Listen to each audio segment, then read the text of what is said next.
Hello everyone, this is Rebecca Arvin with the Water Environment Federation. I want to welcome each of you to the Process Control for Biological Nutrient Removal webcast with WEF's past president, Jeanette Brown. Before we begin, I would like to quickly review a few logistics. All of the PDF PowerPoint presentations are available for downloading at WEF's FTP link. This link was distributed via email yesterday and will be distributed again tomorrow for anyone that registered after the time of distribution. The FTP link for this webcast also has information on how to receive professional development hours for those eligible to receive these training credits. There are 2 PDH credits for this webcast. You will need to complete the evaluation form to receive the PDH certificate. Your feedback on this webcast is important and helps identify future webcast topics that are timely and helpful to you. Please follow the PDH instructions and check with your state accreditation agency on how to receive this credit. During this webcast, while you cannot speak directly to Jeanette, you will, however, have an opportunity to submit questions by typing in your specific question via the question box that appears on your PC. I will be accumulating questions and direct them to Jeanette at the end of the webcast. We will be recording this webcast. A link will be sent to all registered users tomorrow so that you can share it with other colleagues who could not attend the webcast. If you have any additional questions after the webcast is ended, please email webcast with an S at wef.org. Before we get started, I have a couple of poll questions. The first poll question is how many people are participating today in the webcast at your computer? If you're participating by yourself, please respond 1. If you're participating in a conference room, for example, or have several people gathered around your computer, do a quick head count. Go ahead and respond, and I'll post the results.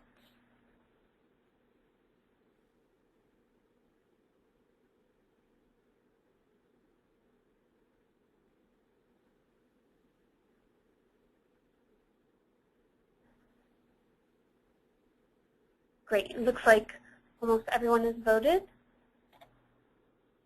We have about 81% today participating by themselves. And I have the second poll question. It's why are you attending the webcast? For educational reasons such as professional development hours, a refresher, or new information. And if you respond to other, if you could type into the questions box what that reason is, that would be great.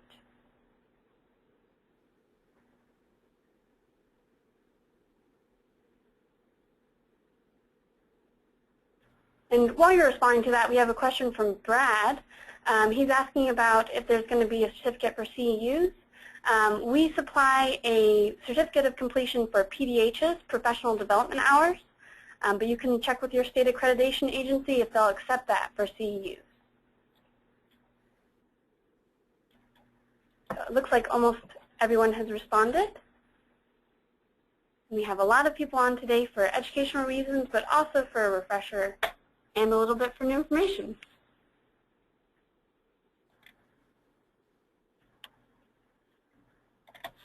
So I want to thank Jeanette for coming in today to the webcast with us. Jeanette Brown is currently a senior scientist at the University of Connecticut in the Department of Chemical, Materials, and Biomolecular Engineering. Jeanette? Great. Well, welcome everybody to today's webcast.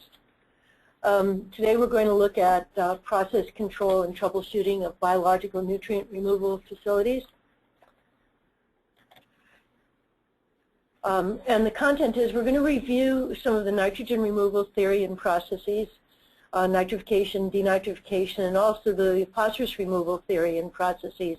For those of you that have taken last year's course on BNR, this will be a review, and for others it will be new information and background information for the rest of our program today. And then we're going to look at process monitoring, control, and troubleshooting.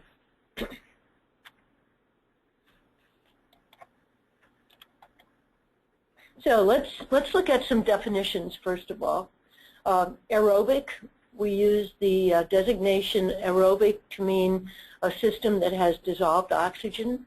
And in this case, we're going to say it has dissolved oxygen of about 2 milligrams per liter. Anoxic is another system where we have no dissolved oxygen, but we have the presence of nitrate. And then anaerobic, where there's no dissolved oxygen and also no nitrate. Total Killed-All Nitrogen, we'll use that term quite a bit. It's ammonia plus organic nitrogen. It's an analytical test that gives you both ammonia and also organic nitrogen. Total nitrogen, if you have to calculate total nitrogen for your permit, it's TKN plus nitrate plus nitrite. Nitrate and nitrite we consider the inorganic forms of nitrogen, or ammonia plus organic nitrogen plus nitrate and nitrite. Total phosphorus is made up of orthophosphate, metaphosphates, and organically bound phosphate. If we look a little bit deeper into phosphorus, the orthoforms can be written H3PO4 or PO4. It's produced from natural processes, and it's typically the form that we find in wastewater. If you look at the bottom left of the screen, that chemical formula is what orthophosphorus looks like. Polyphosphorus, typically they're used in boiler waters, boiler blowdown water, and also in detergents. Once they get into the water, they convert to the ortho form. And on the bottom right-hand side of your screen is what a polyphosphate form looks like. And then we have our organic phosphates. These are organic compounds, so these are compounds that contain carbon, but they also contain phosphorus. And they could be soluble compounds, dissolvable in water, or particulate compounds. Look at defining two very critical organisms, groups of organisms. We have our heterotrophic bacteria and our autotrophic bacteria. Heterotrophic bacteria use organic carbon in the formation of new biomass, in other words, in the formation of their cells. And those are the organisms that are responsible for the degradation of BOD. So they are the ones that remove BOD from our wastewater. Autotrophic bacteria use inorganic carbon for their new cells. Carbon dioxide is what they use in this case, and some other specific inorganic chemicals. But primarily carbon dioxide is what we're looking at in the work that we will do today. And those are the new biomass that goes into autotrophic bacteria. We have ammonia oxidizing bacteria, AOBs, and NOBs, nitrate oxidizing bacteria. And those are the ones that we look at specifically when we're talking about nitrogen removal, specifically nitrification, in our wastewater plants. So let's first look at nitrification. Nitrification is the process by which ammonium nitrogen is converted to nitrite nitrogen and then subsequently to nitrate nitrogen. We're oxidizing the ammonia to nitrite and then nitrate. Nitrification is important because it converts toxic ammonia to this nitrate and nitrite, which are non-toxic forms. So if a particular receiving water has a problem with toxicity, just removing the ammonia through nitrification removes the toxicity. But it doesn't remove the nitrogen from the wastewater. And the ill effects, the fertilizing effects that nitrogen adds to the water is not removed because you're still discharging other species of nitrogen, namely nitrite or nitrate. This conversion of nitrite to nitrate involved two very specific groups of organisms. As I mentioned, they're autotrophic organisms. You have our ammonia oxidizing bacteria, our AOBs, that are responsible for the conversion of ammonia to nitrite, and then the nitrate oxidizing bacteria, NOBs, which take the nitrite and convert it to nitrate. If we look at the equations, the chemical equations that are involved in nitrification, you can see that ammonia, here's ammonia, plus oxygen goes to nitrite. And if you look at this, this is called a proton. In other words, what you're doing is producing nitrous acid. The nitrous acid, or the nitrate, is then converted to nitrate by the NOBs. This is now nitric acid. So you can imagine if you're producing acid that your pH is going to drop below neutral. So that's something to just remember, because we're going to talk quite a bit about that as we go on throughout this webcast. So let's look at a typical activated sludge treatment plant. So we have our air through our diffusers. We have our influent, primary influent or influent. We have our pollutants, our BOD, our microorganisms that come from our return activated sludge line. And what happens in this tank is both BOD removal and nitrification. So here in the aerobic reactor, we have microorganisms. We have heterotrophic microorganisms that use carbon, organic carbon, for the new biomass. And we have our autotrophic bacteria that are doing nitrification. And they get their cell carbon from carbon dioxide, as we mentioned earlier. This requires a net input of energy. And it takes more energy for synthesis, for growth, for the autotrophs, than it does for the heterotrophic organisms. So you get lower cell yields. In other words, the reproduction rate is much slower on the autotrophic and much slower growth rates. If we look at this in schematic form, this is our aerobic heterotrophic metabolism. So this is the metabolism that's going to take BOD, and it's going to remove the BOD. So here's our organic compounds, which we'll call our BOD. Here's our heterotrophic bacteria. We have to have some nutrients because the bacteria, like us, require nutrients in order to grow and reproduce. And because they're heterotrophic organisms, we want them to remove BOD, so we want to give them oxygen, in this case dissolved oxygen. And there's two things that happen. We have a synthesis reaction in which we grow new cells, and this is the chemical formula for cells, C5H7O2N. And then we have an energy reaction that produces CO2 and water. And if you think about it, it's very much like us. We eat organic compounds. These organic compounds go into our bodies, reproduce new cells so we continue to grow and be healthy.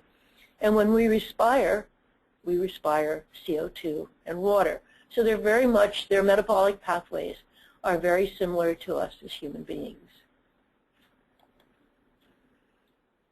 So now let's look at the autotrophic. These are, as I said, are responsible for nitrification. So we have ammonia coming in and CO2 in the water. CO2 comes from the heterotrophic metabolism and also from alkalinity, which we'll talk about a little bit later. Again, we need nutrients, and again, we need oxygen. And we get our new cells, but in this case, the byproducts are nitrite and nitrate. These numbers are important, and they're numbers that you should remember.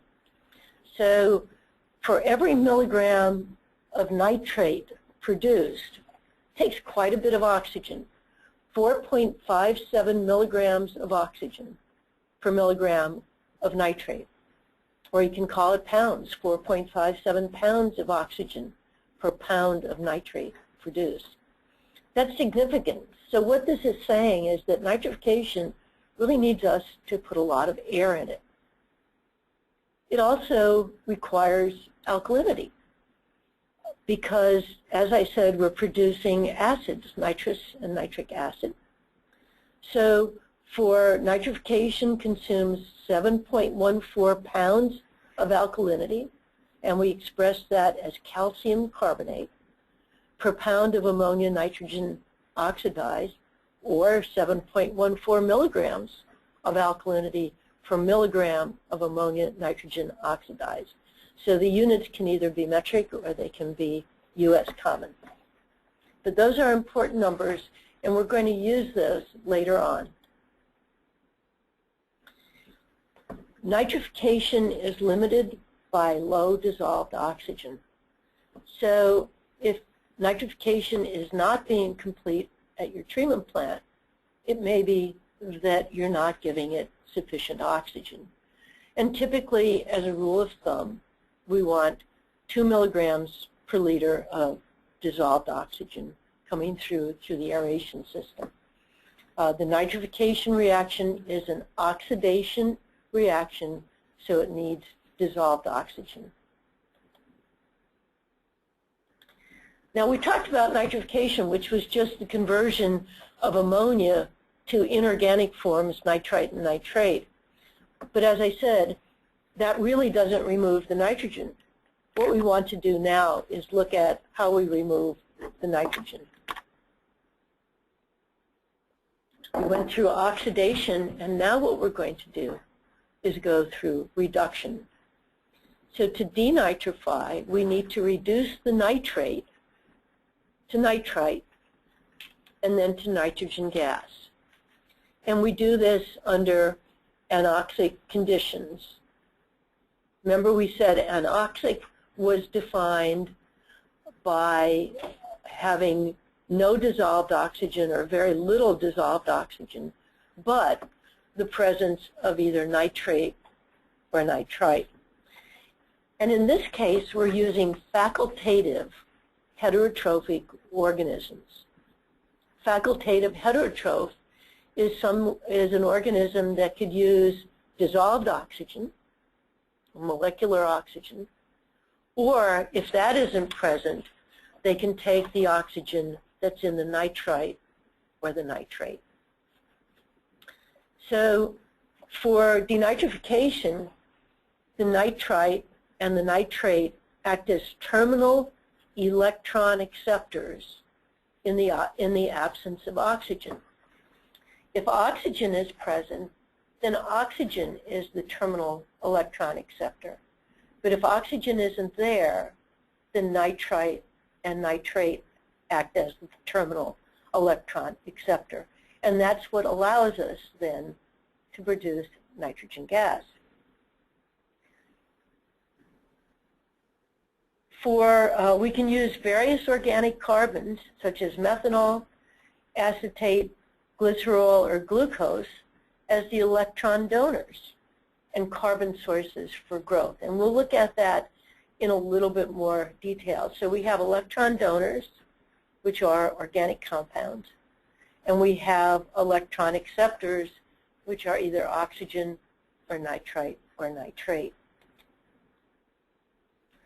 This is what the overall reaction looks for denitrification if we're using methanol for the carbon source. And we're going to talk about different carbon sources in a little bit. But in this case, we're looking at methanol. And you can see that we take the nitrate, and we produce nitrogen gas plus carbon dioxide. And basically what we're producing here is alkalinity. So we've used alkalinity in nitrification, and we're getting some back in denitrification.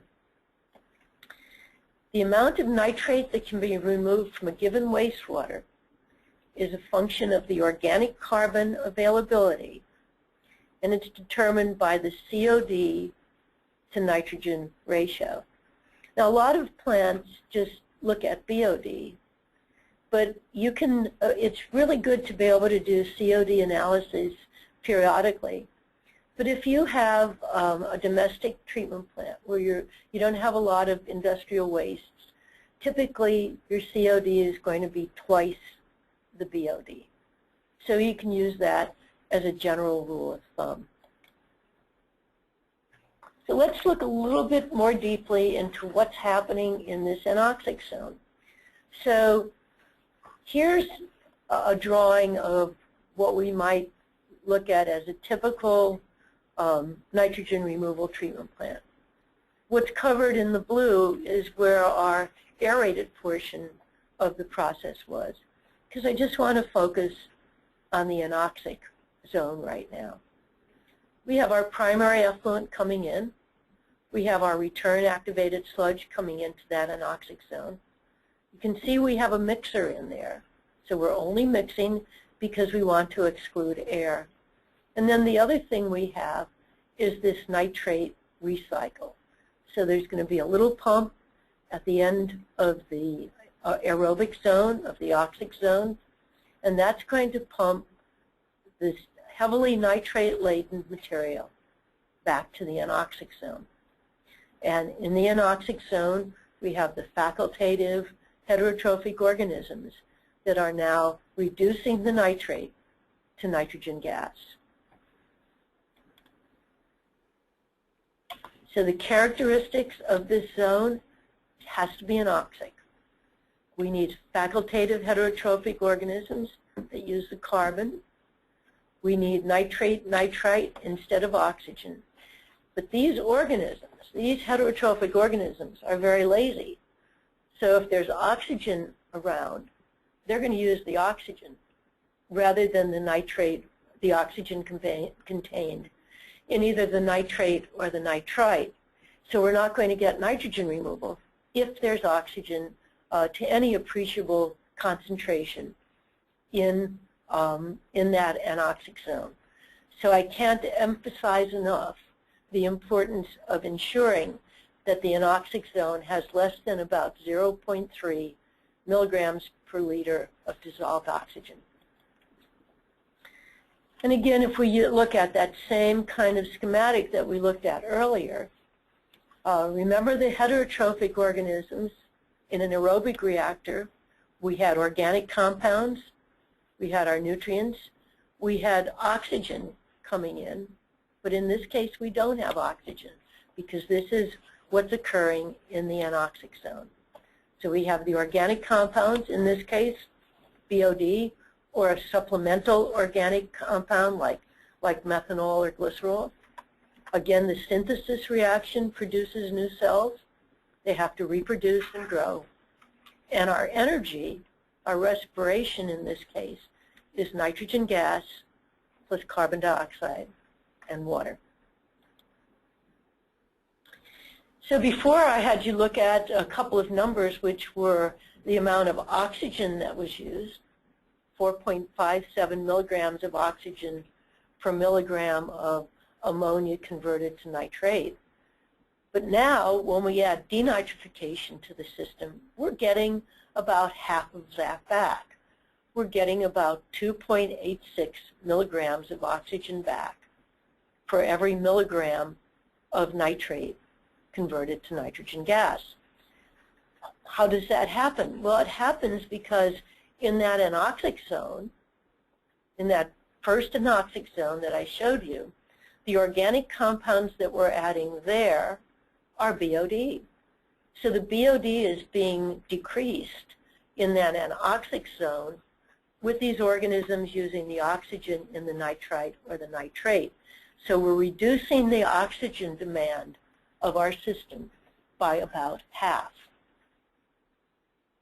I also mentioned that we were removing alkalinity. We were producing alkalinity. Remember, it was 7.14 milligrams of alkalinity per milligram of nitrate generated. In this case, we're getting back 3.6 milligrams of calcium carbonate. So we're returning about half of the alkalinity when we add denitrification. This table is a good way to really look at the kinds of bacteria that we're using in the different zones, what we call the common reaction, what our carbon source is, what our electron donor, or the substrate is, what the electron acceptor is, and what our products are. So if we look at aerobic oxidation, which is really BOD removal, we're using heterotrophic organisms in an aerobic environment. They're using organic compounds for their carbon source and for their electron donor. That's their food, is organic compounds. The electron acceptor is oxygen, and the byproducts are carbon dioxide and water. As I mentioned, this is very similar to the way we metabolize food products. So for nitrification, we're using autotrophic. It's an aerobic reaction, requires oxygen. We're using autotrophic organisms. Our carbon source is carbon dioxide. Our electron donor is either ammonia or nitrite. The acceptor is oxygen, and our products are nitrite or nitrate. And then for denitrification, we use facultative heterotrophic organisms. It's an anoxic reaction. We use organic compounds as our carbon source, organic compounds as our electron donors. The electron acceptors are nitrate or nitrite, and we're producing nitrogen gas, carbon dioxide, and water as our byproducts. So some of the common configurations that you see for biological nitrogen removal is the modified Litzak-Ettinger process. This is the one that I've been using from the beginning of this presentation. We had our aerobic zone and our anoxic zone.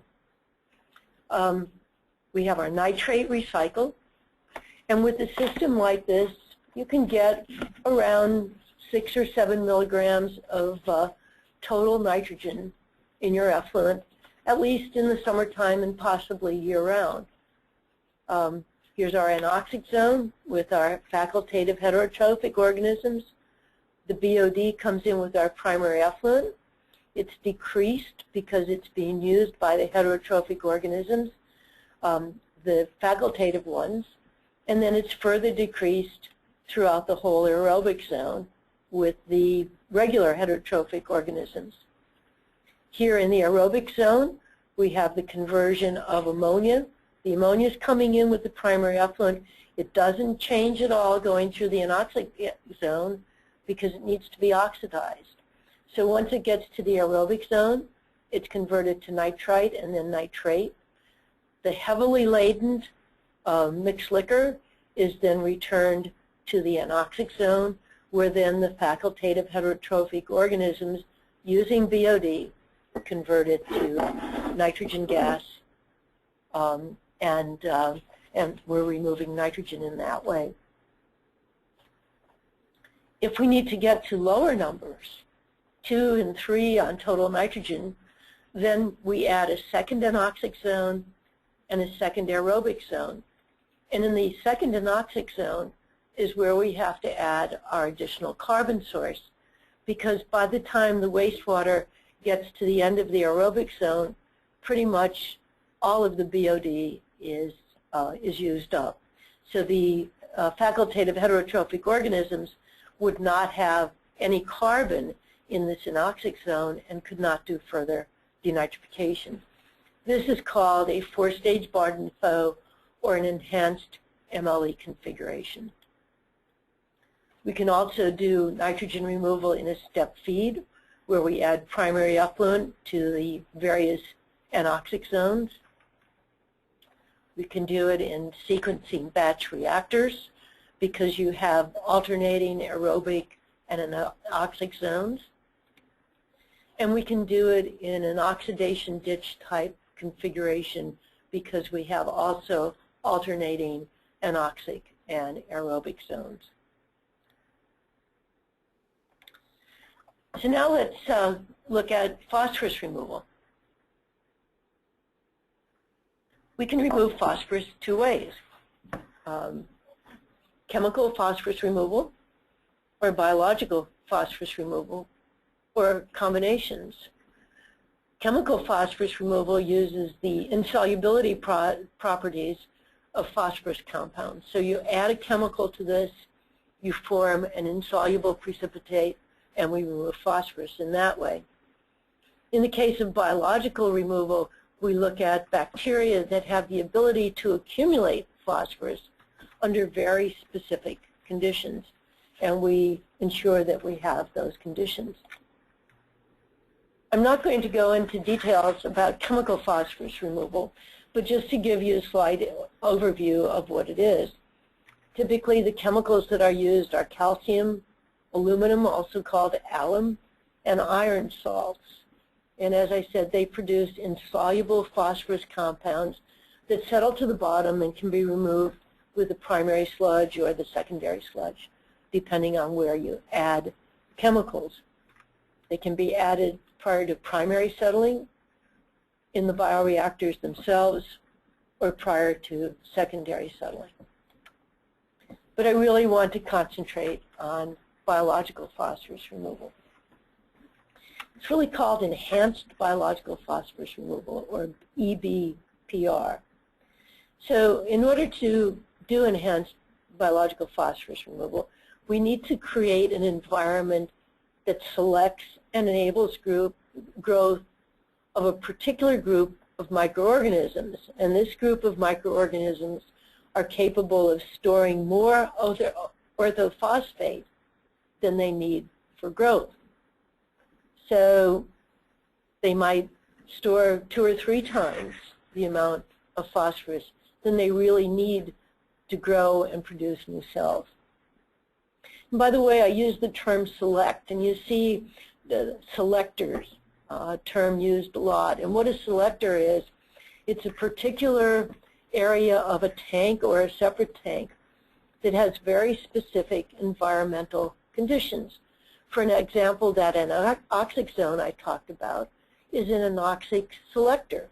We created conditions in there that would allow the heterotrophic, the facultative heterotrophic organisms to remove nitrogen. So we created a specific environment.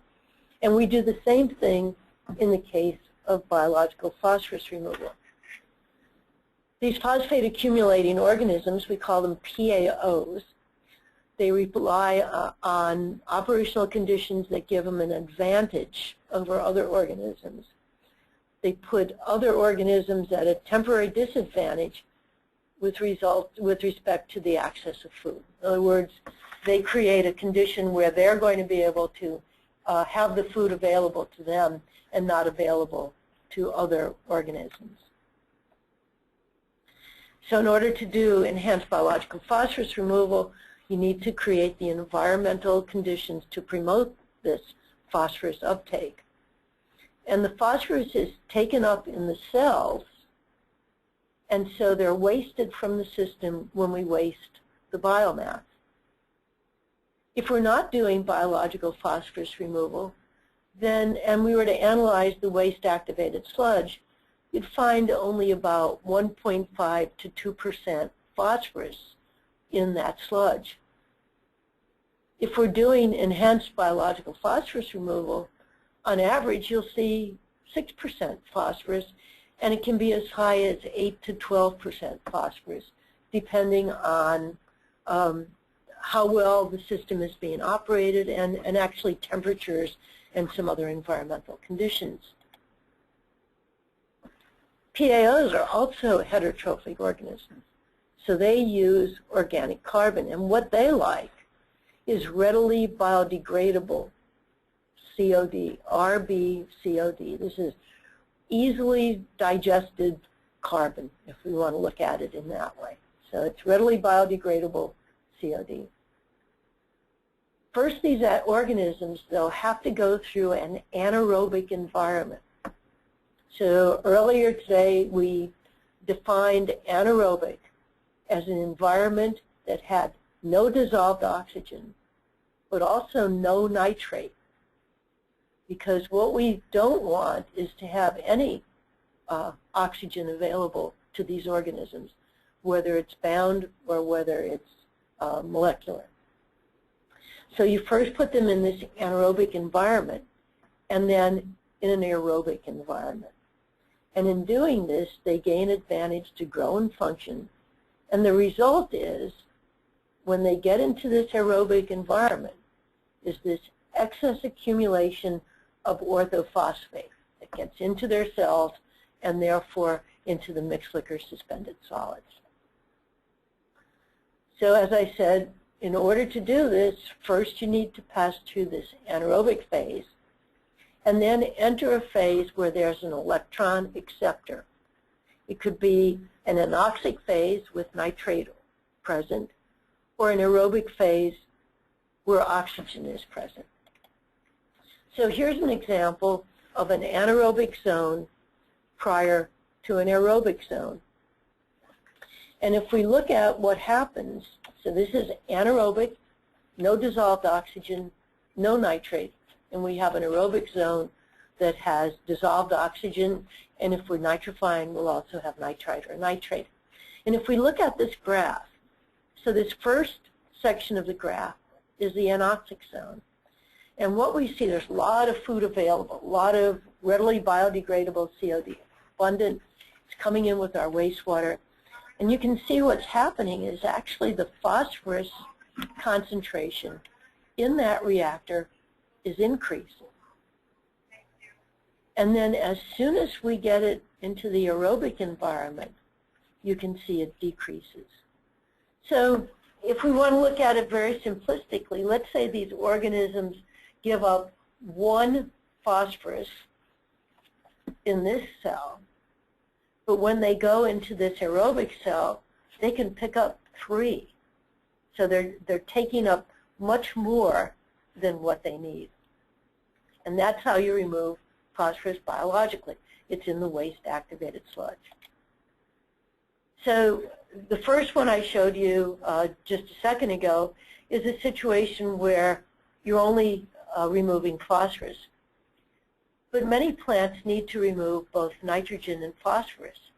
So we can take and add an anaerobic reactor to the biological nitrogen removal process. And there's 2 common configurations. One is called A squared O, and the other is a 5-stage Barden flow.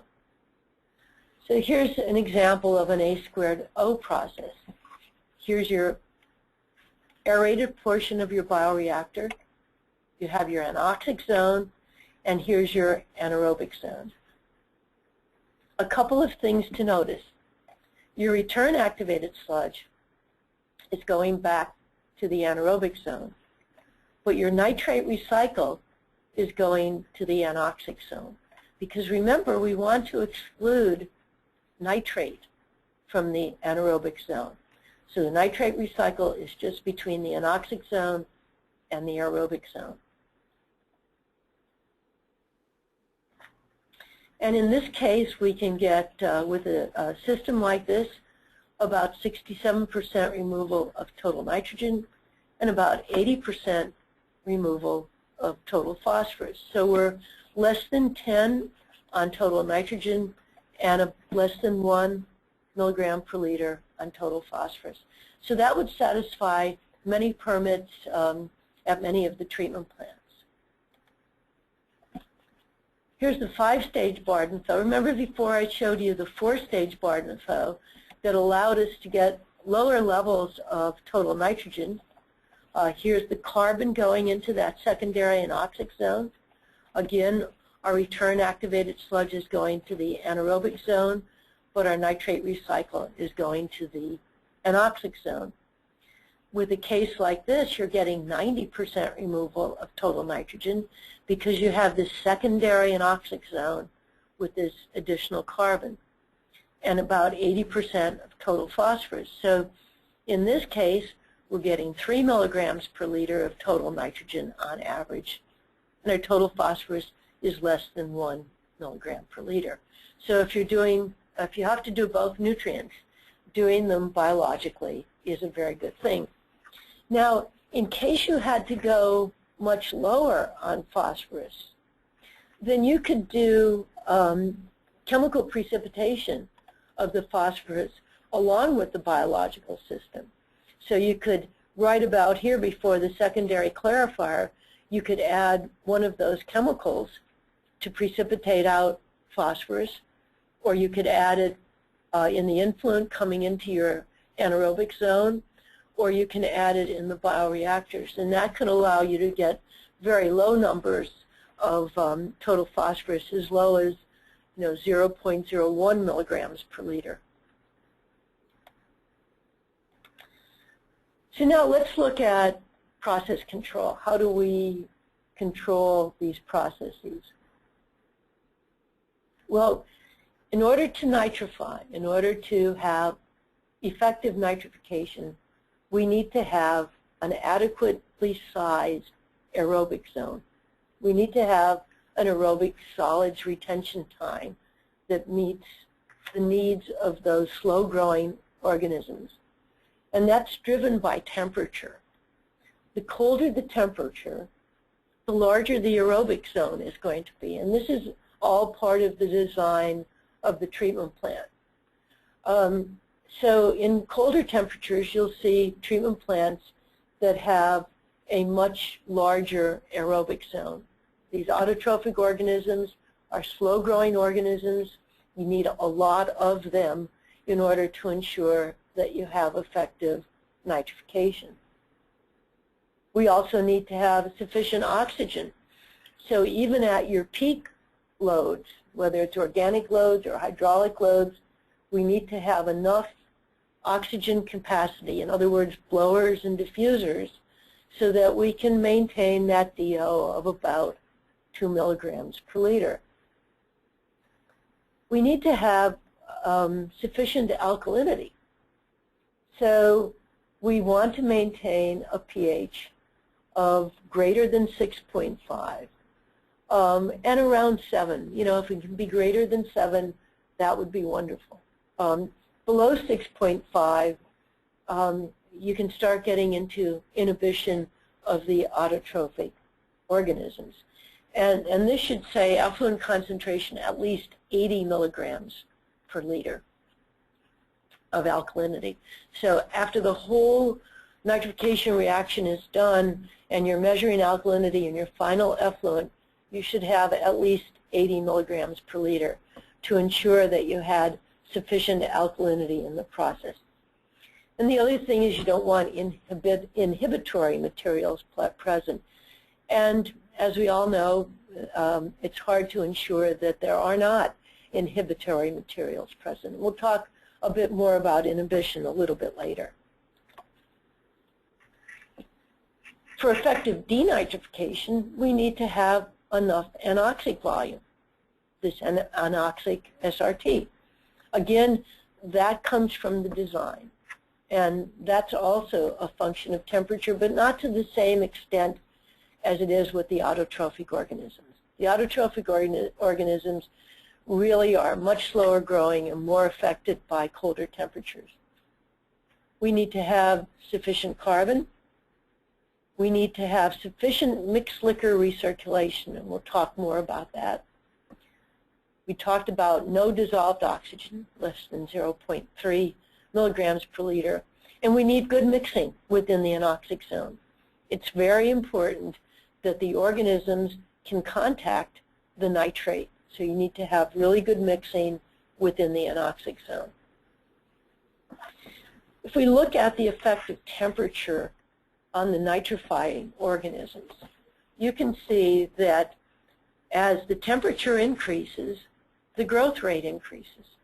So at very cold temperatures, if you're in Maine or other northern parts of the United States or in Canada, where you'll get wintertime temperatures down in these 5 to 10 degrees Celsius ranges, you can see the growth rate is very, very slow.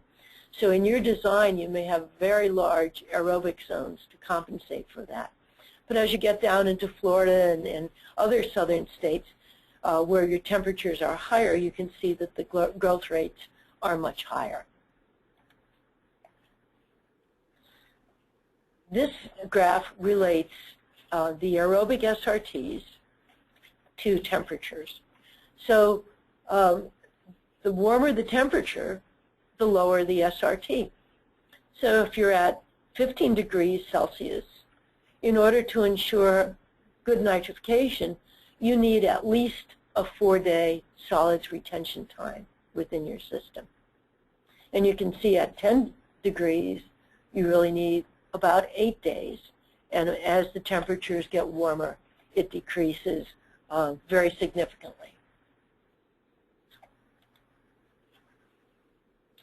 This also shows what happens to the ammonia concentration as you increase the SRT. So the ammonia will need a certain solids retention time within your system in order to be converted completely to nitrate or nitrate. And again, this is temperature dependent. So in warmer temperatures, this could be about 2 or 3 days. In colder temperatures, this could be as much as 7 or 8 days in order to start achieving maximum nitrification. How do we optimize our aerobic SRT? Well, you know, we have our plants, and you can't all of a sudden expand the size of your aerobic zone, or at least most of us can't.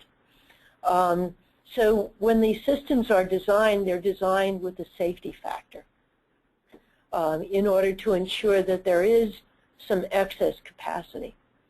But we can also optimize our aerobic SRTs by how we adjust our wasting rates.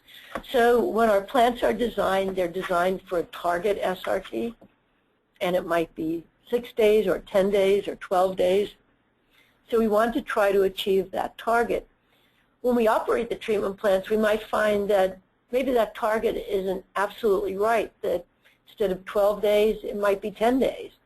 And we want to adjust our wasting rates to achieve the SRT that gives us the best performance, the best conversion of ammonia to nitrate, because we're talking about the aerobics section right now. When we adjust the SRTs, it's going to impact our aeration requirements, our clarifier performance, our sludge quality, and our effluent quality. So we need to do this very carefully and be aware of these impacts. If we're increasing the SRT, then most likely we're going to have to increase our air. So we can only increase it to the amount that we have air capacity. If we try to increase it more, our dissolved oxygens are going to decrease, and we're not even going to be able to get adequate BOD removal. As we increase our SRT, we're increasing the mixed liquor suspended solids, and therefore we're increasing the solids loading on the clarifier. So you need to understand the design solids loading on your clarifier. If it's 20 pounds per square foot per day, and you're at 50 pounds per square foot per day, the clarifier performance is going to fail. So as you increase these SRTs, you want to look at the impact on the solids loading rate on the clarifier. Increasing the SRT can also decrease the sludge settleability, because you might be growing more filamentous organisms, and so you need to watch under a microscope and do microscopic examinations and look at your sludge and do your sludge volume index. So you need to be very careful on your process control, and you really want to be able to ensure that you're not creating another problem. And older sludges, higher SRTs, you can get dispersed floc. And some of that dispersed floc can end up in your effluent, and you'll get a more turbid effluent, which might impact your permit. For an anoxic zone, the typical SRT in an anoxic zone is 1 to 2 days, depending on temperature, sometimes as much as 3 days, depending on temperature. You have to have sufficient mixed liquor recycle, which we talked about, and no dissolved oxygen. So let's look at those. So denitrification is really controlled by our mixed flicker recycle. Remember we showed you the diagram that showed a pump at the end of the aerobic section, and we pump that material back to the anoxic zone. That's our mixed liquor recycle. So if we look at this graph, and we look at the percent denitrification, you'll see that the graph is very steep until we get to about 200 to 300%, and then it starts to level off. So typically, designers are going to put in the ability to pump about 4 times, 400% of your influent flow. So if you have an influent flow of 20 million gallons a day, you'll have internal recycle pumping capacity of about 80 million gallons per day.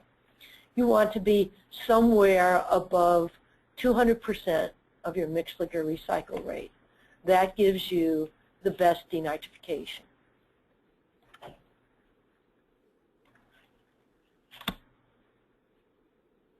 If we look at this, here's our required recycle flow rate, or percent of influent flow on your effluent nitrate concentration.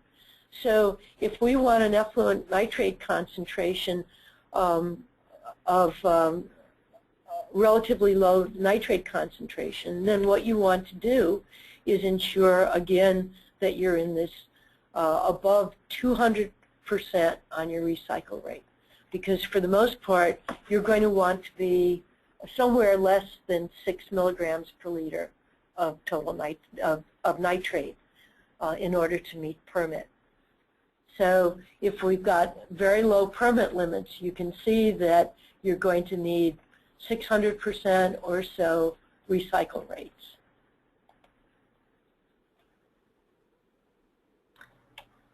If we look at the effect of dissolved oxygen on nitrification, we've talked a lot about ensuring that we have enough dissolved oxygen for nitrification. You can see what happens. Here's our nitrifier growth rate. So here at 2 milligrams per liter, which is what we've talked about, is where the curve starts to begin to slope off.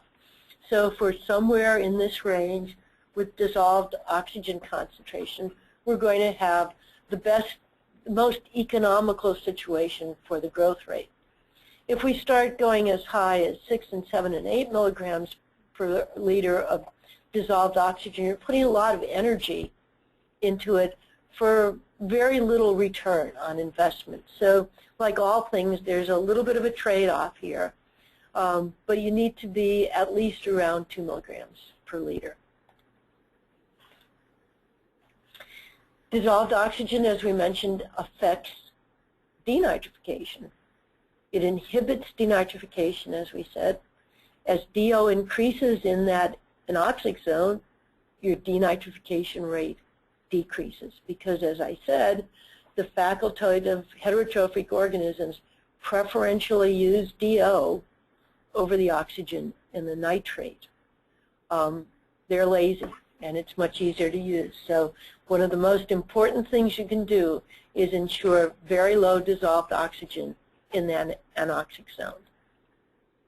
And this graph really shows the effects of dissolved oxygen on denitrification rate. You can see that the lower the dissolved oxygen concentration, less than 1, you're at about 0.1. If you get down to about a half of a milligram per liter, you're already up to 0.6, and about 0.3, which is what we're recommending, is about 90%. So you can very visually see the effect of dissolved oxygen on denitrification rates. So the next few minutes we're going to spend on alkalinity. And alkalinity is really an important aspect to ensuring that we have good nitrification. So what is alkalinity? Well, it's the capacity of water or wastewater to neutralize acids. And that capacity is caused by the wastewater's content of carbonate. bicarbonate, or hydroxide. We're all familiar with baking soda, which is sodium bicarbonate. So it's that type of material. And when a laboratory does the analysis, they report the analytical results as milligrams per liter of calcium carbonate.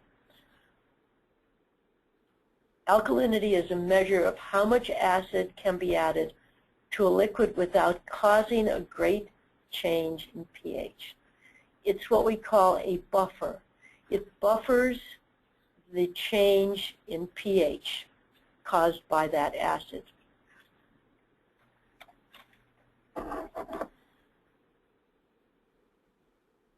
Earlier we said that nitrification consumes 7.14 milligrams of alkalinity per milligram of ammonia nitrogen oxidized. But denitrification gives us back, produces 3.57 milligrams of alkalinity per milligram of nitrate denitrified. So we're getting back approximately half of it. So when we couple nitrification with denitrification, we may not have to add alkalinity to our process. If we don't have enough alkalinity, then the pH drops. If the pH drops, then there might be inhibition of the nitrification process. These autotrophic organisms can be inhibited as the pH starts to drop, especially as it gets down below a pH of 6.5. Remember that water neutrality is 7.0, and that's the typical pH of water. Anything above 7 is basic. Anything less than 7 is acidic. And it may result in higher operating costs if we have insufficient alkalinity. We want the alkalinity in the effluent to be 80 milligrams per liter or greater. And if it isn't there, then we need to add alkalinity, or if we don't have the most efficient denitrification process, ensure that our denitrification process is as efficient as possible, because we're getting back some of the alkalinity. If we need to add alkalinity, we could use hydrated lime, quicklime, soda ash, caustic soda, sodium bicarbonate. Usually when a treatment plant is being designed, the design engineers will look at your history of various wastewater characteristics, including alkalinity. And if the alkalinity looks to be marginal, say less than about 150 milligrams per liter, they will probably install a chemical feed system to use just in case. So you may already have a system at your treatment plant that you could add alkalinity with.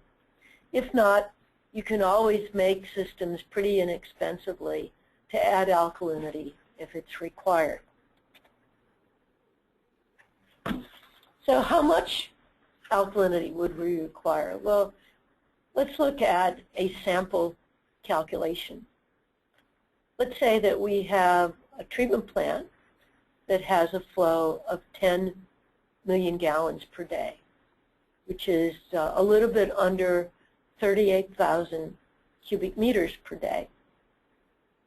And let's say that the primary effluent concentration of ammonia is 28 milligrams per liter. Now in this example, I'm assuming that all of the ammonia is being converted to nitrate. In reality, that's probably not the case, although sometimes you can get very close to that. But in this example, I'm saying 100% conversion.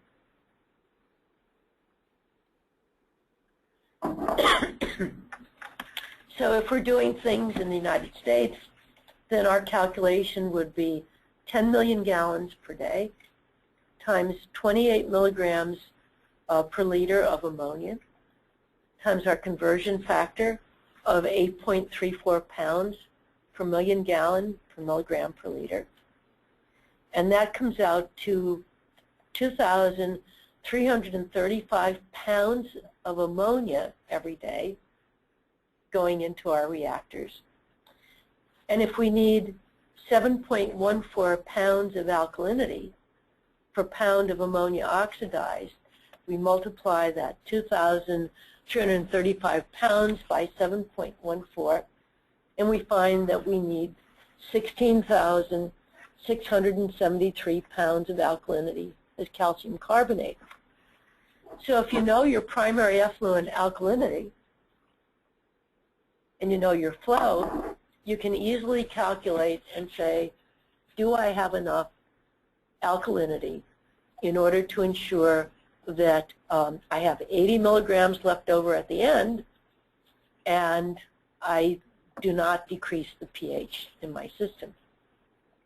If we're outside of the United States, in countries that use metric, the calculation would be 37,854 cubic meters per day times our ammonia concentration of 28 milligrams per liter, which is the equivalent to 28 grams per cubic meter. We convert the grams to kilograms. We find out that we have 1,060 kilograms of ammonia per day times 7.14 kilograms of alkalinity per kilogram of ammonia oxidized. And what we need is 7,568 kilograms of alkalinity in order to satisfy the needs that we have.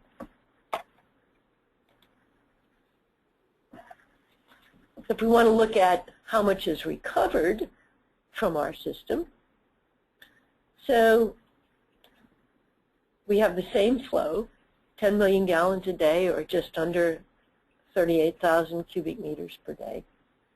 In this case, I'm saying that our primary effluent ammonia concentration is 24 milligrams per liter, and that we're assuming that 90% of it is converted to nitrate, which is really more realistic.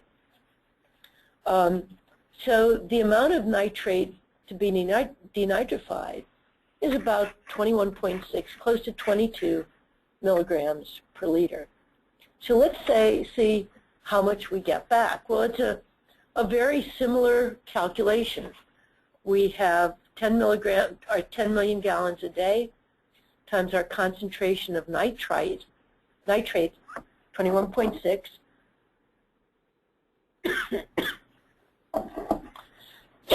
times our conversion factor times 3.57 pounds of calcium carbonate that we're recovering.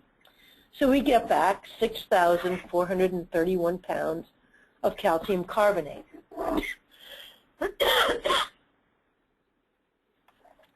In the metric system, we have our flow in cubic meters per day times 21.6 milligrams per liter of nitrate, which is also grams per cubic meters, converted to kilograms, multiplied by 3.57, and we end up needing 2,918 kilograms of calcium carbonate that we've recovered. That gives you an example of calculating how much you're going to use and how much you're going to recover. So if we start with how much alkalinity do we have or do we want,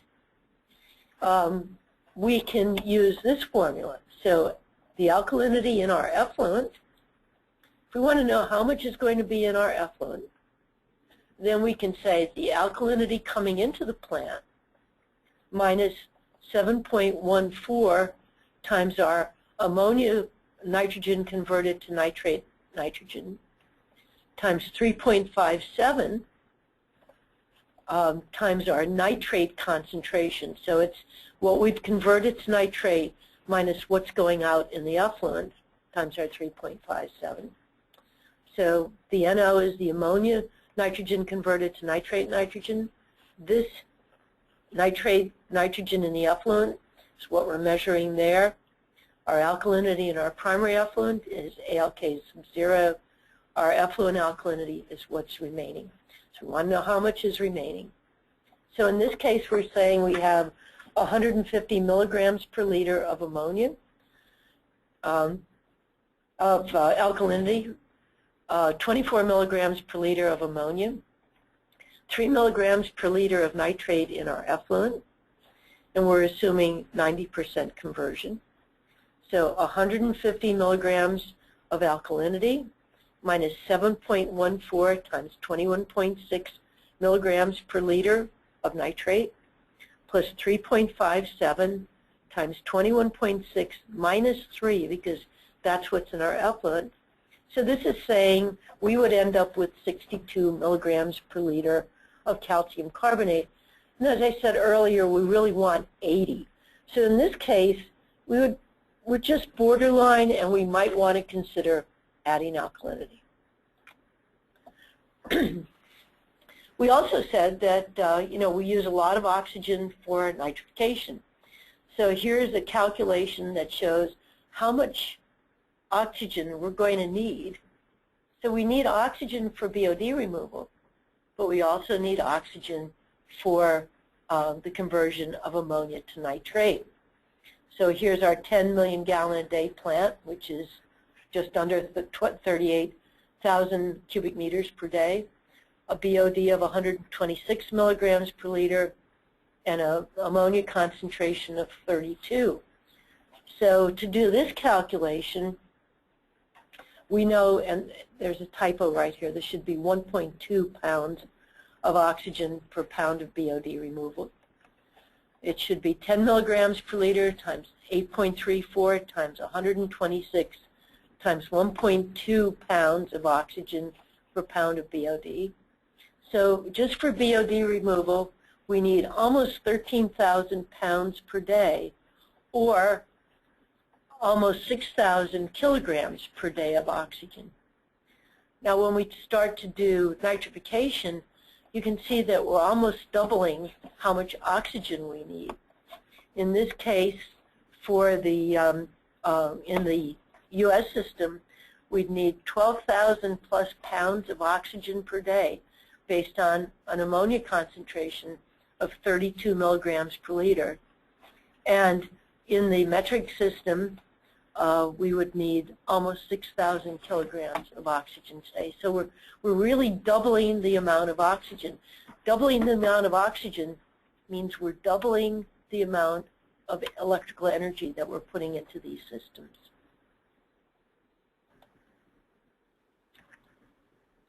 But we are recovering oxygen through denitrification. So again, using the same plant, how much oxygen are we going to recover? Well, in our 10 million gallon a day plant, if we look at the calculation, 10 million gallons a day times 21.6 milligrams of nitrate times our conversion factor, 8.34 pounds per million gallon per milligram per liter, times how much oxygen recovered through denitrification, 2.86 pounds of oxygen recovered, says that we're going to recover a total of a bit more over 5,000 pounds of oxygen. And in the case of the metric system, our 38,000 cubic meters per day calculates out to about 2,300 kilograms of oxygen recovered. So this, again, this calculation shows you how much we use, but then how much we recover. And by using these calculations for oxygen, you can determine whether or not you have sufficient aeration capacity. We mentioned in denitrification we need to have available carbon. In the case of the MLE process with the single anoxic zone, we're using primary effluent carbon. That has a lowish rate. It's not as low as if we were only using endogenous decay, but it's a lower rate. But if we're using, if we just have to achieve 7 or 8 or 9 milligram per liter total nitrogen, then the single anoxic zone using primary effluent as the common carbon source is fine with us. But if we have to go lower, then we're going to use easily assimilated carbon, such as methanol, in that post-anoxic zone. So here's an example. Here's your primary anoxic zone. Here's your post-anoxic zone, adding methanol or other carbon source. And this will allow us to go much lower in our effluent dissolved oxygen, in our effluent total nitrogen concentrations.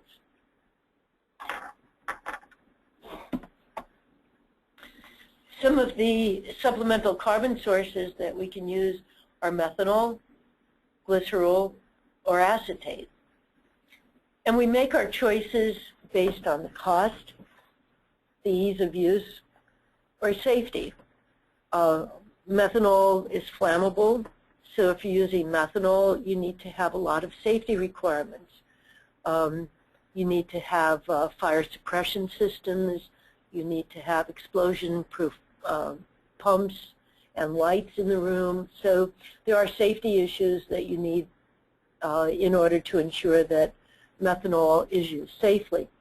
Methanol tends to be cheaper than some of the other carbon sources, and it's relatively easy to use, and the organisms can assimilate it pretty readily. Glycerol is becoming more and more popular. It's a byproduct of some of the biofuels, so it's becoming more available. It's a bit more expensive, but it's easy to use, and the only drawback on glycerol as far as use is concerned is that it's viscous. So in colder temperatures, you have to ensure that you heat trace the delivery lines. Otherwise, it will basically solidify in the lines or be hard to pump anyway. And there's no safety concerns with glycerol. Acetate tends to be quite a bit more expensive than some of the other products. If we look at the use of methanol, the stoichiometric use of methanol, this would be the stoichiometric equation for methanol, but very simplistically, for every milligram of nitrate to be denitrified, you need 3 milligrams of methanol. And typically in the secondary or post-anoxic zone, you want 1 to 2 to 3 days of SRT, depending on the temperatures, and that's usually determined by the design of your treatment process. So now let's switch from nitrogen back into phosphorus and look at some of the requirements for good biological phosphorus removal. Well, we need an acclimated biomass. That's important. We need anaerobic conditions so that the organisms have a competitive edge to accumulate the readily biodegradable COD. So remember, anaerobic is no dissolved oxygen, no nitrate. Presence of volatile fatty acids, acetate or propionate. If you're familiar with anaerobic digestion, during the anaerobic digestion phase of the acidification phase in anaerobic digestion, acetate and propionate are formed. These are part of organic acids that are formed during fermentation. So primary clarifiers, lots of times if you have a very deep blanket, or if you have gravity thickeners for primary sludge, many times the effluent from them will contain volatile fatty acids. And in fact, you could operate them in such a way that you can increase the volatile fatty acid concentration. You need sufficient aeration, hydraulic resonance time in the aerobic zone so that you get this accumulation of the polyphosphate stored within the organisms.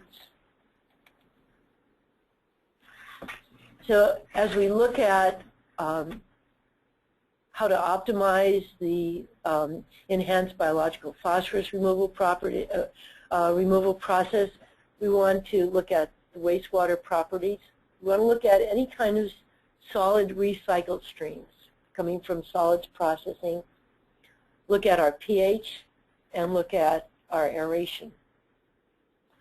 So if we look at the wastewater properties, what do we want? Well, we want a BOD to total phosphorus ratio greater than 25. If we look at just the readily biodegradable COD to total phosphorus, then we want that to be greater than 16. So those are easily determined and calculated numbers that you could do on your influent. And we want to look at what's coming back from our recycle streams and what the impacts of those are. And that would be considered our wastewater properties, because when you think about the recycle streams, a lot of them come into the headworks or they come into the primary clarifiers. So they really are what your biological system is going to see. How do we improve wastewater properties? Well, if we don't have sufficient readily biodegradable carbon, then we might have to do this fermentation. So we might have to operate gravity thickeners or our primary clarifiers in such a way that we get enhanced removal or enhanced production of acetate, the acetic acid or propionic acid, some of these low-chain fatty acids. We want to ensure that in the anaerobic zone that we have no dissolved oxygen and no nitrate. So as I mentioned earlier, the nitrate recycle, if you're doing both nitrogen and phosphorus removal, the nitrate recycle must go back to the anoxic zone. But you are going to have some nitrate in the return activated sludge. So you want to make sure that that's minimized. And you also want to look at how much is coming back, how much phosphorus is coming back in your recycle streams.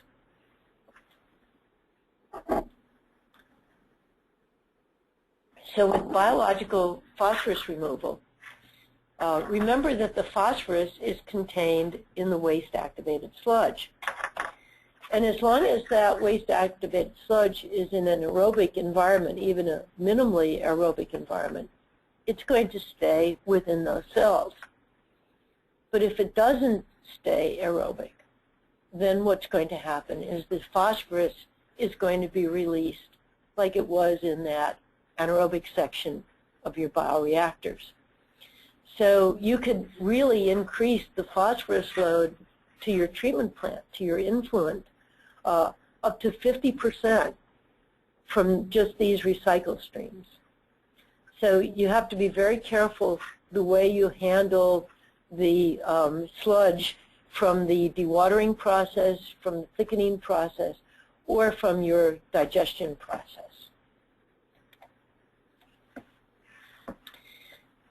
So what you want to do, if you want to reduce the impact of these recycle streams, is limit unaerated waste-activated sludge storage. So if you're doing biological phosphorus removal, you don't want to store waste-activated sludge in storage containers and storage tanks, say over a weekend, unless it's aerated, because the phosphorus is going to release into the liquid, and when you thicken or dewater that, it's going to go back into your process. So one of the things that you can do is really have some of these side streams, whether it's from your digesters or from your solids handling processes, really go into some type of an equalization system so that you're equalizing the phosphorus concentration into your biological reactors.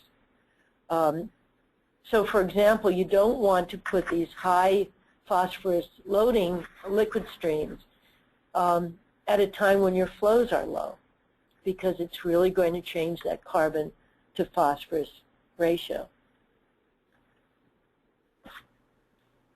You can also, if you want, add alum or ferric chloride. These are chemicals that will precipitate phosphorus you could add those to your recycle streams. So now you're chemically precipitating some of the phosphorus so that it's not going back into your biological system, so you can control it that way. You could also really do chemical precipitation of the phosphorus in a beneficial way. There's a process called the Wastewater process, which takes and controls the precipitation of phosphorus in Struvite. If any of you have anaerobic digesters, you'll know that Struvite formation in a digester can be a real problem. It's a magnesium ammonium phosphate, and you can see this white crystalline material in the inside of this pipe. Struvite coats the insides of pipes and valves. It can accumulate on centrifuges, and it's very hard and very difficult to get rid of.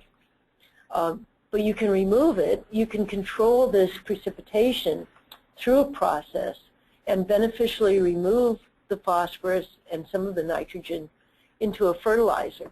And it's a proprietary process, and it's just an add-on to your existing process. But it is a way of controlling the amount of phosphorus that goes back into your biological system. With extended solids retention times, again, you can have a less efficient biological phosphorus removal process. It's easy to control if you're not doing nitrogen removal along with phosphorus removal, but if you are, the nitrification requirements govern it. So in nitrification, typically you're in 7 to 9 days in wintertime for nitrification SRTs. In the summer, 3 to 5 days. So you can have a very long SRT throughout your biological nutrient removal system. Really, for biological phosphorus removal, you really want to be about 2 to 3 days. So these longer SRTs decrease the efficiency of the biological phosphorus removal and really allows phosphorus to be released back into the liquid stream. It's really a difficult thing to control because it's designed into your system. But what you would like to try to do is minimize the SRT for nitrification.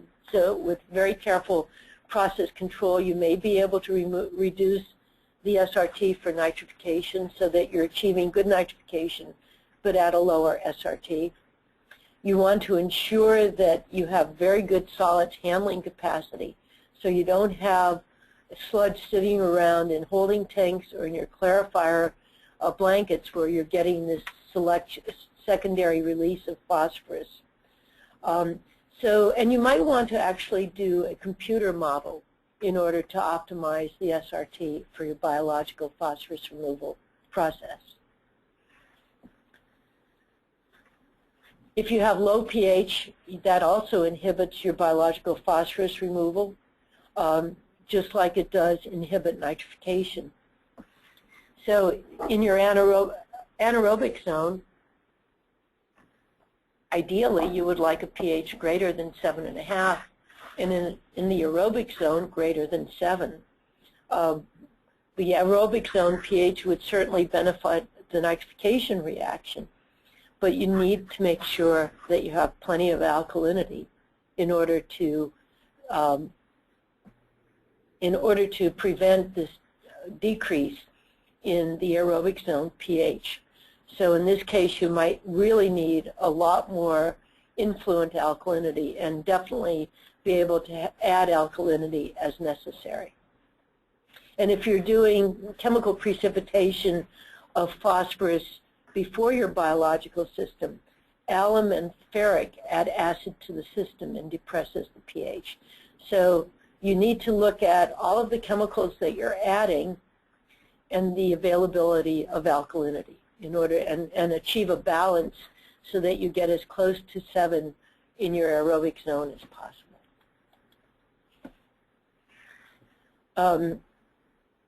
You want to make sure that you don't overfeed alum and ferric if you're doing chemical precipitation Again, you need to balance your alkalinity feed.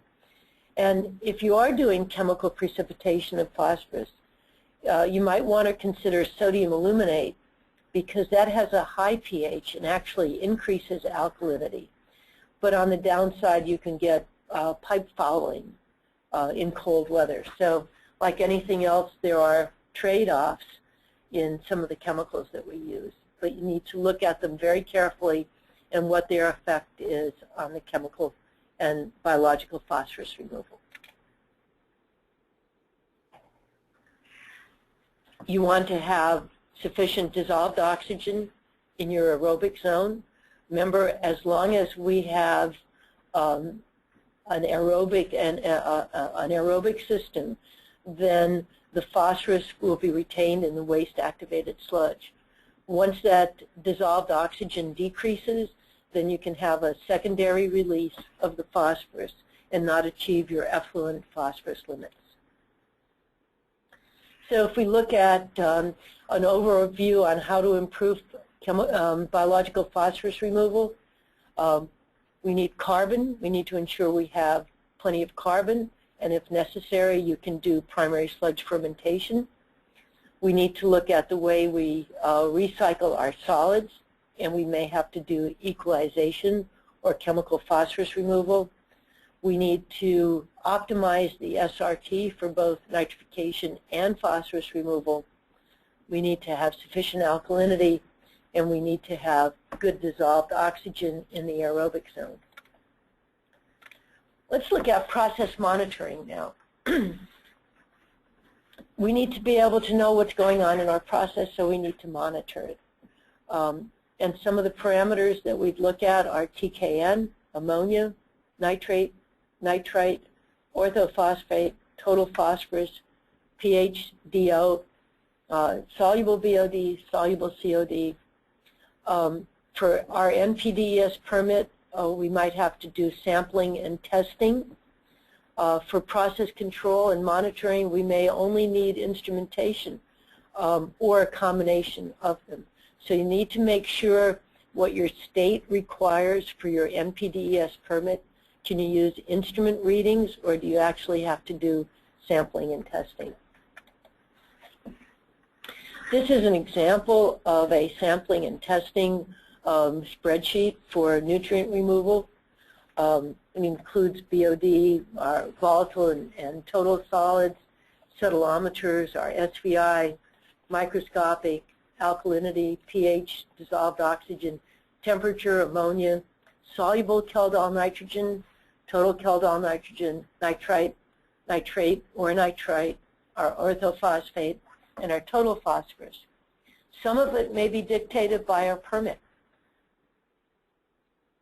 Permits will tell you where to sample it and how many times a week or a month you have to sample it. And other places are just purely for process control. More testing is better than less testing, and it gives us very good information. And some of it can be done pretty easily with test kits. It may not be allowed for your permit requirements, your permit reporting requirements, but certainly for process control, lots of times some of the test kits are good, but also instruments really give us real-time information. So you need to develop a spreadsheet that tells what is required by permit, how often by permit, and then how often do you really need to do it in order to give you the kinds of information you need to optimize your process.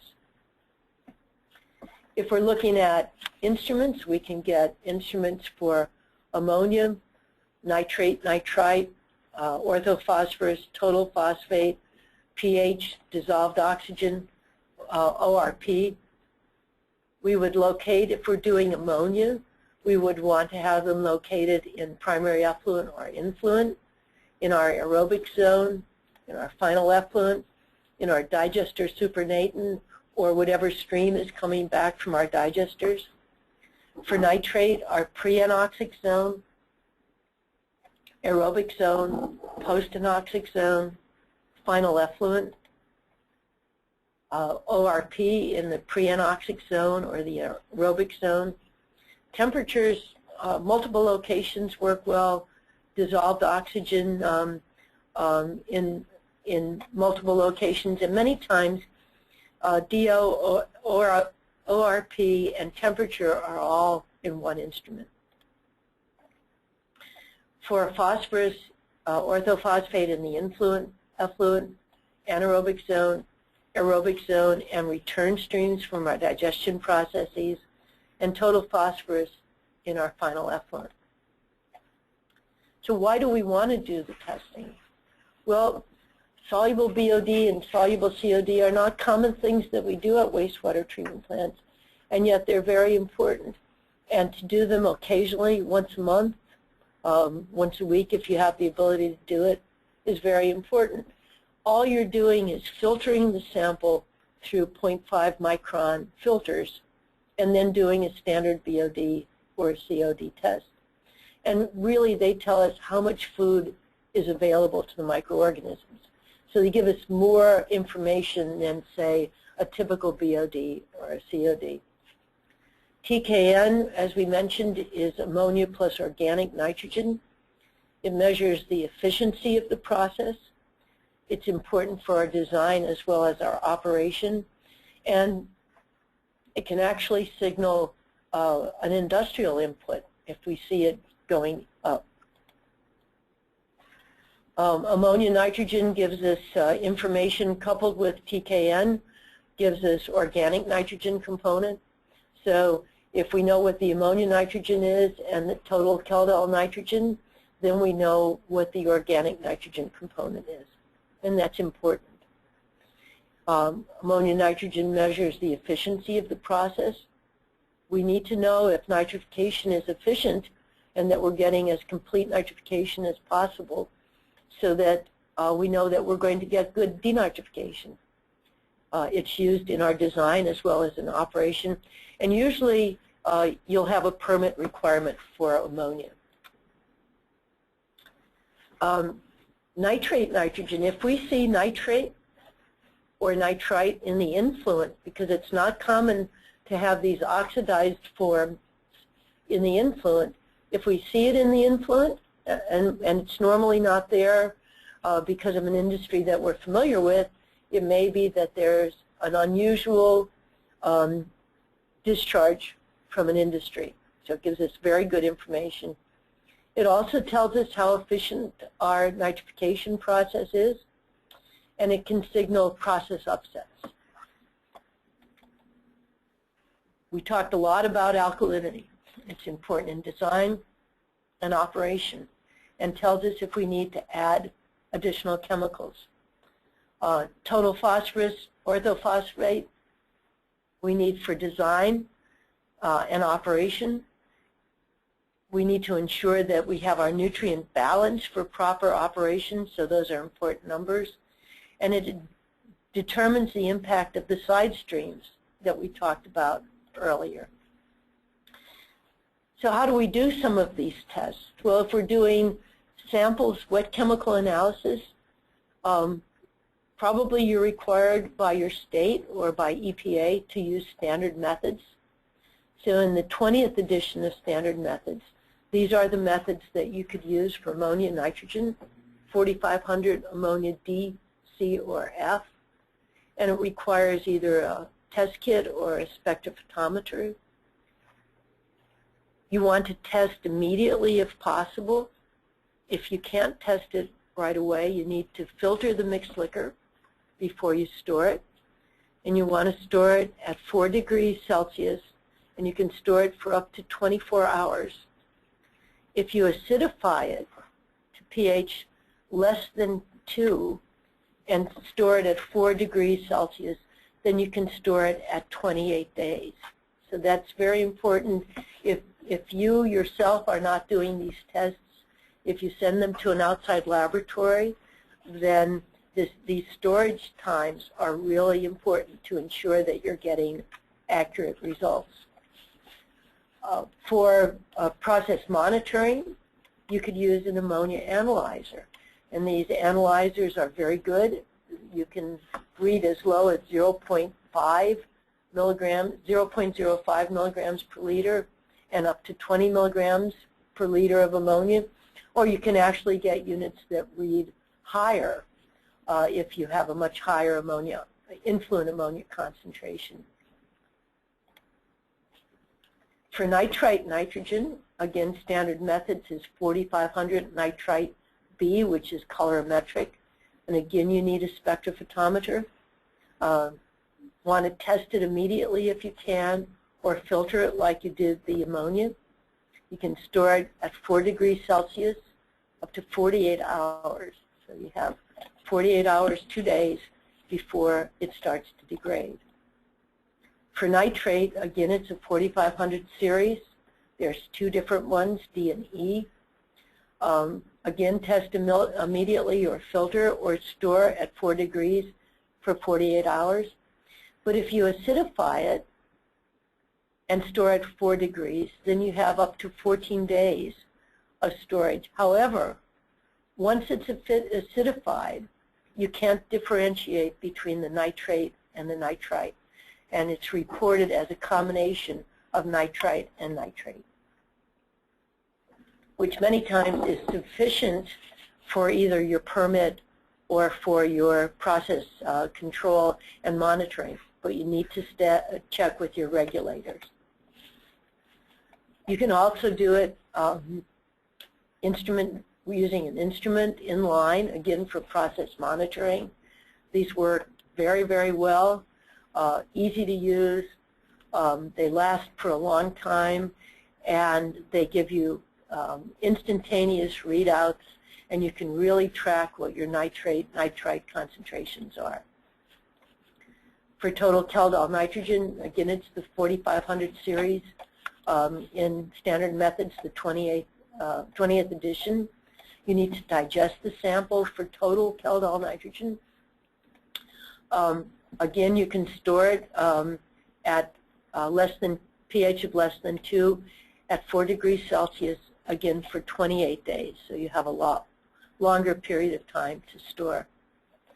For soluble Kaldol nitrogen, you again filter through 0.45 micron paper and then run your standard total Kaldol nitrogen procedure.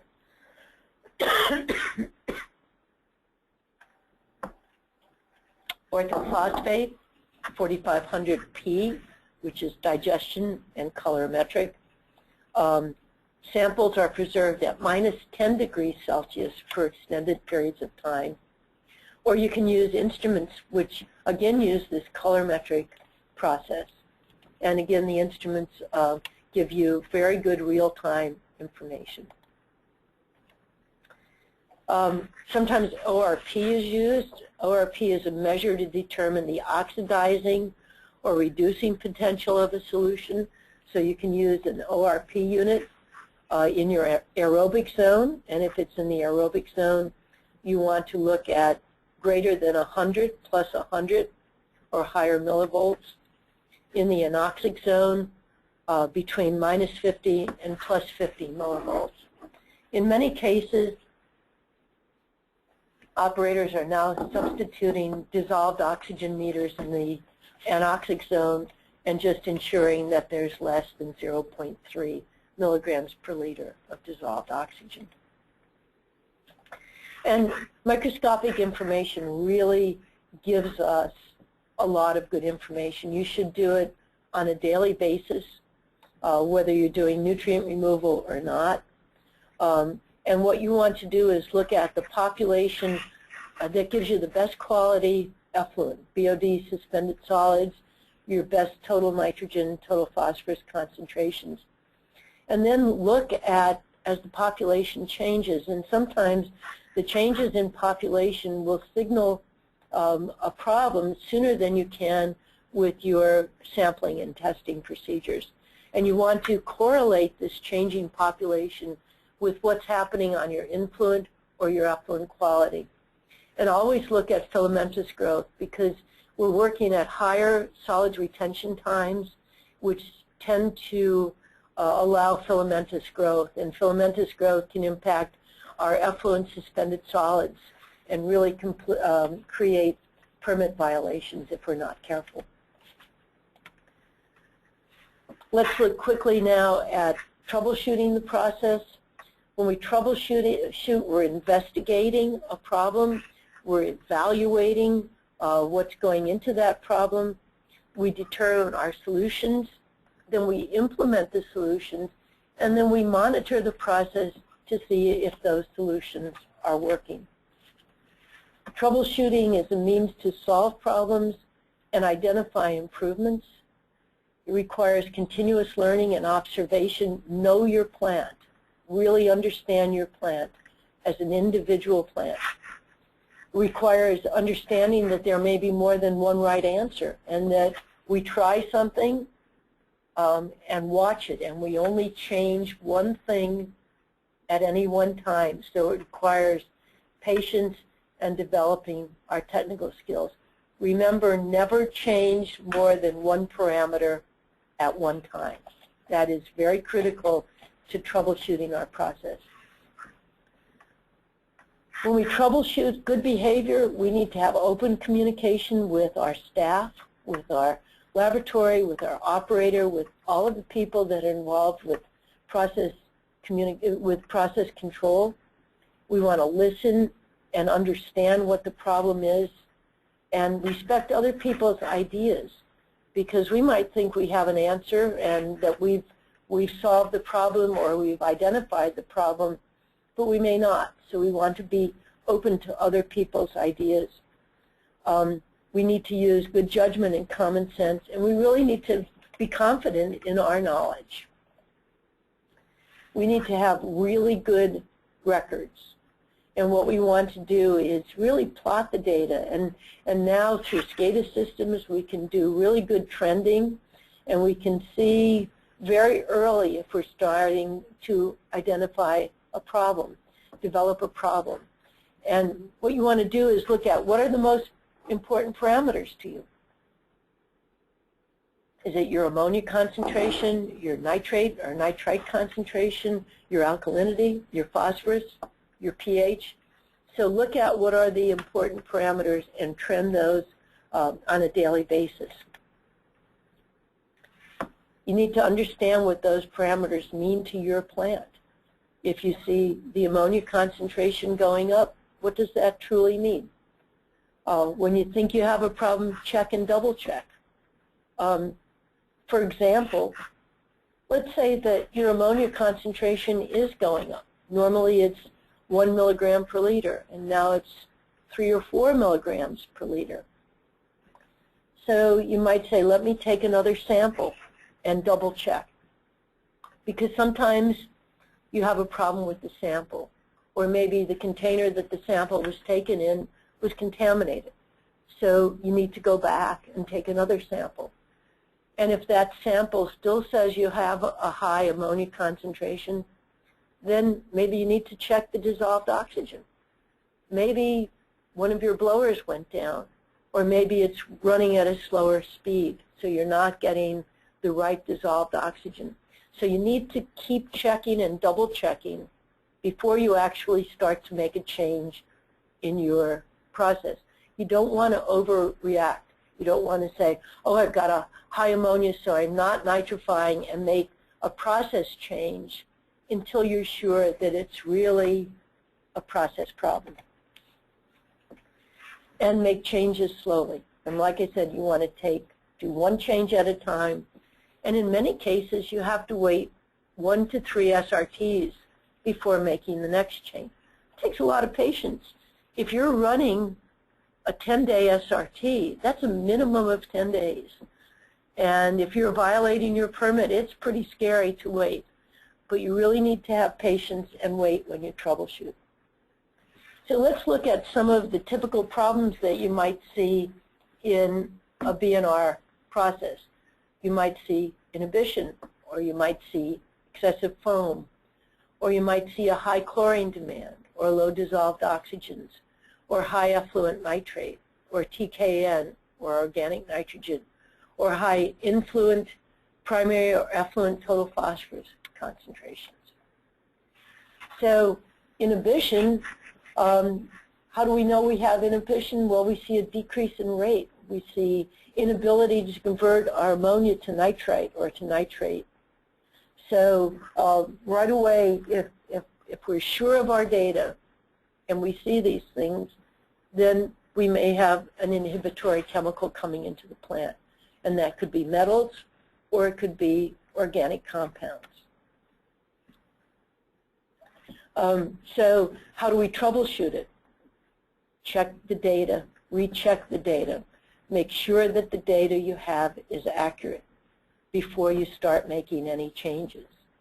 And if it is accurate, then if you're not nitrifying and you have the right SRT, then you might have an inhibitory chemical coming in. So you might want to look at your oxygen uptake rate. And if you see a decreased oxygen uptake rate, that's another indicator that a toxic has come into the plant. Or if you have effluent turbidity or white foam. White foam tends to indicate a very young sludge, which means that much of your organisms may have died off. And what are some of the sources of it? Industrial discharges, or something coming in with septic systems. If you have septic tanks that discharge at the headworks of your treatment plant, occasionally you might get a toxic coming in. So you need to have good control over your septic dischargers. You might have a chemical that's spilled inside of your treatment plant that inadvertently was washed into the treatment plant. Or if you have incinerators, sludge incinerators, if the scrubber water can contain many times cyanide, which is an inhibitory chemical. So you need to watch all of these things. The solutions are not easy. You need to really look at and identify the problem and identify the source of the chemical. And that's not easy, and it's time consuming. And many times the inhibitory chemical has washed through the treatment plant and washed through the system before we have a chance to identify it. So many times it's easier said than done. Because we're working at long SRTs, there's a good possibility that we may have foam produced in our aeration system. The long SRTs or trapped surfaces will allow Nocardia or other organisms to grow, and you can have significant foam on the surface of your tank, especially if they're trapped surfaces. You can chlorinate the return activated sludge if Nocardia is present in the bulk solution. Reduce the SRT if it's not going to impact your total nitrogen or your total phosphorus limits. Or if you can, remove the foam to the solids handling process. If we have an inhibition of the nitrate oxidizing bacteria, and if we're producing a lot of nitrite, you might see that as a result in a high chlorine demand. Your chlorine demand can go up significantly because of nitrate formation. And what you want to do if you see that is to ensure that you have a dissolved oxygen of at least 2 milligrams per liter in your aerobic zone.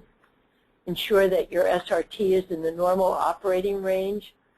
Check for inhibitory chemicals if possible. And make sure that you don't have high ammonia overloads coming from maybe some side streams. So those are some of the things that you could check if you have high chlorine demand. Many times, if you have nitrite in a lot of nitrite in your effluent, your chlorine demand can go up to about 5 times your normal chlorine demand. If you have high effluent nitrate concentrations, it may mean that your recycle rate is not where it should be, that you're not getting good denitrification. And so you want to ensure, as we talked about earlier, that your nitrate recycle is between 2 and 4 times your influent flow rate. You may be limited by your pumping capacity. So again, this may be an easier said than done situation, but what you want to do is make sure that you're at least pumping at the right rate for the capacity that you have, and that all of your mixers are working in your anoxic zone. And if necessary, you can add external carbon to ensure that you're getting as complete denitrification as possible. If you have high organic nitrogen or TKN in your effluent, it may be that your SRT isn't where it's supposed to be for nitrification, or you might be getting high TKN in your septic discharges, so you need to look at those very carefully. Again, inhibitors will affect that. So this is why testing is very important. You want to test your influent as frequently as you possibly can and ensure that, that if there are drastic changes in your influent TKN, that you can address it by changing your process or by tracking down what those sources are of TKN. So in summary, you need to understand the theory, which we went over a little bit today. You need to understand how to monitor and control your process. And the more testing, the more instruments, the better you can ensure that your process is going to run effectively and efficiently. You need to be able to troubleshoot. You need to look at influent changes. You need to look at environmental condition changes, and a lot of those are out of control, out of our control at least. Wet weather conditions, cold weather conditions are all not in our control. But if we learn to really monitor our processes well and understand cause and effect relationships, we may be able to adjust our process to be able to deal with wet weather and to be able to deal with cold weather. And even under perfect process control conditions, we can still have problems. So you need to know your plant, understand your plant, and do as much testing as possible and learn as much about biological nutrient removal as possible. And for more information, please look at MOP 29, which is a book that we have devoted to biological nutrient removal. Highly recommend doing that. And the study guide that's associated with it is a very good way to test your knowledge and to prepare for certification exams. So with that, I'm going to end the presentation and look at some of our questions. Great. Thank you so much, Jeanette. We've received so many questions while you've been speaking, so I don't think we'll be able to get to all of them, but let's try and get through a few. Okay, let me look at a few. Why 2 milligrams per liter of dissolved oxygen? Historically, that was the dissolved oxygen level that was considered kind of ideal for nitrification. It may be that at your plant you can go a little bit lower. I've seen plants fully nitrify at 1.5 milligrams per liter. But you need to really look at your treatment plant. I would say start at 2 milligrams per liter, and if you're getting complete nitrification, 99% conversion of ammonia to nitrate, then I would reduce it a little bit at a time, maybe down to 1.8 milligrams per liter, and watch it over an SRT and see if you're still getting complete nitrification, and then keep going lower until you get to what's your minimum dissolved oxygen. It's beneficial to try to go lower because it saves electrical energy, and so you really want to try to optimize your dissolved oxygen concentration. So start at 2 and work down, and a lot of it depends on temperature. In colder temperatures, you could you'll probably want to you could probably be less than 2 milligrams per liter. In higher temperatures, it may take more. So you need to really look at what's best for your treatment plant. Does denitrification work faster depending on the form of nitrogen, whether it's nitrite or nitrate? No, it doesn't. And in fact, there's new processes now called deammonification, in which we can go from ammonia to nitrite and then nitrite to nitrogen gas under very specific conditions and using specific organisms. So it doesn't matter whether it's nitrite or nitrate. What does matter is if you're using chlorine for disinfection, the nitrite affects chlorination. If you're using UV, it really doesn't matter. Let's see. Is the nitrite or nitrate produced by BNR process released as a gas? No, it is not. But in some of the work that's been done by Dr. Chandran from Columbia University, he has been able to look at the air above the bioreactors, and sometimes we'll see some nitrous oxide like N2O in the gas stream under very specific conditions. Let's see, are you missing the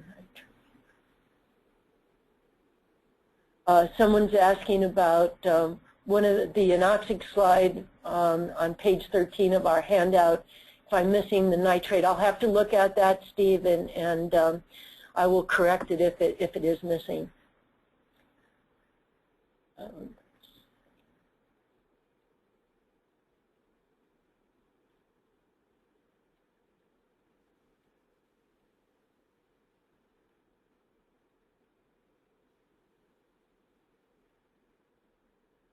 I have heard there's a correlation between biological phosphorus removal and reduced sludge dewaterability. I don't know in biological phosphorus removal. I know definitely in chemical phosphorus removal that there is a correlation. The phosphorus precipitates that are made when you do chemical precipitation of phosphorus are hydrates, and they're harder to dewater. So that does affect it. I don't think the biological phosphorus removal affects sludge dewaterability. If you maintain a 2 milligram per liter DO in the aerobic zone, how do you ensure that there are less than 0.3 milligrams per liter in the anoxic zone? That's a very good question. Typically, the way these systems are designed is you'll get 2 milligrams per liter of dissolved oxygen at the beginning of the aerobic zone, and as you get further along the aerobic zone, where nitrification is almost complete, you decrease the dissolved oxygen so that the area around the nitrate recycle pumps have considerably less than 2 milligrams per liter of dissolved oxygen. Also, when the nitrate recycle comes into the anoxic zone, many times it's at the exact same location where the return activated sludge comes in, and that has a very high oxygen demand, and so that chews up any of the remaining dissolved oxygen in the internal recycle, so that by the time you get a little way into the anoxic zone, you're really down very low on the dissolved oxygen concentration. Well, thank you very much, Jeanette. We've gotten to the end of our time. So I just wanted to let everyone know that your next webcast is going to be June 27th, Process Control of Activated Sludge. So I hope you all can join us for that. We'll try and get some of the answers for these questions out to you all. So many questions came in. If we were on Twitter, we would definitely be trending. But thank you so much for your participation throughout the webcast, and thank you, Jeanette, for presenting today.